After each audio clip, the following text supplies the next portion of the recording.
Carnivores promoting eating no vegetables or fiber is deadly, and it is going to hurt a lot of people. Hey everybody, it's Jason Blaha here. I thought I would chat with you guys and gals a little bit about this today. But a quick reminder, if you guys will please click like down below, be greatly appreciated. If you're not subscribed or following, please do so. And if you'll be kind enough to drop me a comment down below, I would appreciate it so much. Thank you. And let me know of a lot of you who've had health problems from eating not enough fiber and things in the past. This is actually a really common issue. And it is truly ridiculous and strange that all the data we have on fiber and the fact that doctors and dietitians and everyone else note that, say, Americans don't get enough fiber, and this is actually a major part of our problem. So in other words, when we talk about the issues with a standard American diet, if Americans simply ate dramatically more fiber, a lot of those problems would go away because, one, they would be filling their diets with more fibrous food. Two, it would slow the absorption of a lot of the problematic things that they are eating. Again, the refined sugars, refined carbohydrates, which again, carbohydrates where all the fiber has been removed. It would even offset some of the negatives of the amount of refined fats and saturated fats and things that we eat. Like the fiber would help offset that. Plus just it being, especially if it's in the form of things like fruits and vegetables, you would have all the cardioprotective benefits of these things to help with it. So this is really a problem on the fiber end. And the reason I say that, what you're going to find is that more and more of the carnivores, and plenty of them have found it. What's interesting to me is that the people in these circles are in complete denial of the number of people out there who are like, yeah, I tried to go carnivore and I ran into these gut health problems. Like, it actually made my gut worse, problematic with gut health and everything else, because that's actually one of the big short-term risks, right? The other concerns with it are really long-term in nature, and they're not going to be a problem for 5, 10, 15 years for the people doing it, the atherosclerosis and the heart disease side. So what we really could be looking at here is the more short-term, the lack of fiber, all right? Complete lack of fiber and the effect on your gut biome. And even worse, when you factor in that not enough fiber is absolutely linked to colon cancer, intestinal cancer, all these things, because they're not properly cleaned out, right? It's not cleaning and scraping that lining out without the fiber. And so then the same thing, if people are eating all this meat, all this saturated fat, it's sitting in there, and even worse, you're seeing more of these people who are promoting eating the refined red meats. Okay, and this should be a big red flag.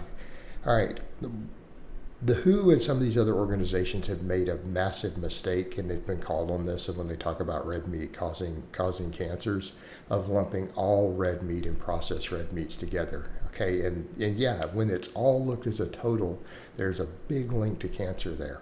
Okay, big link. Particularly colon cancer and intestinal cancers, but it's not necessarily from the steak. That's where we're seeing the issue. The steak is not causing it. Steak in moderation, or even lean steak not in moderation, is probably not problematic to any large degree for humans. And this is something where even I'll agree, and a lot of us will say, okay, the carnivores, at least they're right on that. But the data supports that. The issue, though, is, again, all these refined ones, well, those cause problems. But at the very least, if you're eating enough fiber, you can clean it out of there faster. All right, so having all this stuff sitting in your intestine, lingering for longer periods of time, instead of being cleared out properly and being kind of whooshed out by all the fiber, is problematic. This absolutely leads to potential cancers and other things there. Now, the other thing, though, to think about is also the lack of gut flora diversity. And this is the big problem also. We know that gut flora, all the carnivores and even the ketovores are like, well, if you don't have carbohydrates, you don't need all that fiber. And they're talking more about the soluble fiber. But they're missing the whole point with the insoluble and other fibers of the gut flora. We should be eating a diverse amount of fruits and vegetables every day, a diverse amount of fiber sources, grains, legumes. Like, even for me at the time I'm making this, in an average day right now, I eat broccoli, spinach, bell peppers, and avocados are pretty much something I eat every single day, right? every single day, in addition to whatever grains or potatoes or sweet potatoes. But so for me, I have 3 or 4 vegetables I personally eat every single day, and we want that. We want that diversity of micronutrients, diversity of phytonutrients. Again, the stuff a lot of them are scared of. They're always worried some of these things are anti-nutrients, yet tons of them have antioxidant properties. And even then, people will say, well, aren't you worried about the absorption? When you start looking at my diet, most of the vitamins and things in it, I'm 3, 4, 5 times the RDA. We're not worried if we lose 10% of the absorption due to a little bit of so-called anti-nutrients, which has been largely debunked by experts and researchers as being a real concern. All right, so back over to that point, you want that gut flora diversity. Okay, it's critical for a lot of reasons, and people who don't understand a healthy, robust gut biome and what you see with these sort of diets is they're dramatically reduced. And I mean dramatically. Even keto diets, deep keto diets, even if they have vegetables in there, you see a loss of gut flora diversity. So why does this matter? It affects your immune system, it affects your brain, it affects your neurotransmitters, like it affects your mental health. It affects your cognition. So we know that there's an enormous mind-gut connection there. So all of your gut biome absolutely affects all your neurotransmitters and serotonin and dopamine and all these other brain hormones. It's a big deal.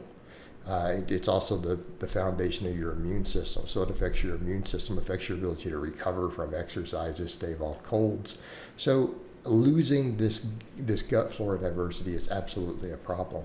And then the worst part, if they're causing extinction of it, and this is the big one, all right, and they're developing insulin resistance from their diet, which notice that high fasting glucose you see in these people, that's already signs of insulin resistance. But they're like, oh, I'll be okay because I'm going to stay on this type of diet forever and it'll be fine. Except that what happens now, they've lost all this fiber and their gut can't handle fiber anymore. It would take a long time to rebuild it to handling it. Well, when they have to come off this diet, because most of them have to, they can't stay on it, and they've made themselves pre-diabetic with the insulin resistance all the saturated fat has caused, guess what happens? Well, now they're going to have to start eating carbs again, but now they can't handle fiber. So it's all going to be faster absorbing low fiber carbs, and they're already pre-diabetic from following this goofball diet. And then they become full-blown type 2 diabetics. Okay, so yes, in the long term, this sort of situation, because they will not be able to handle the fiber and they've made themselves insulin resistant, when they eventually have to reintroduce carbs, tons of them are going to become type 2 diabetics. And it's almost unavoidable. It's predictable at this point.